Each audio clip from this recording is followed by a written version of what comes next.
Kung ang trabaho mo ay pangalagaan ang kaligtasan ng iba, bahagi ka ng isang kahanga-hangang kasaysayan. Alamin natin ito.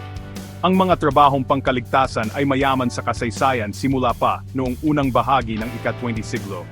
Ang International Labour Organization o ILO ay itinatag noong 1919 para magtakda ng mga pamantayan sa paggawa, kasama na ang mga panuntunan sa kaligtasan. Ang mga panuntunang ito ang naging pundasyon ng mga kasanayan sa kaligtasan sa trabaho sa buong mundo. Sa gitnang silangan, Asya at Europa, nagsimulang mabuo ang mga lokal na regulasyon na inangkop ang mga pamantayan ng ILO para sa mga pangangailangan ng bawat rehiyon. Ito ang nagdulot ng pagdami ng mga trabahong nakatuon sa kaligtasan sa iba't ibang industriya. Ano-ano nga ba ang mga trabahong ito?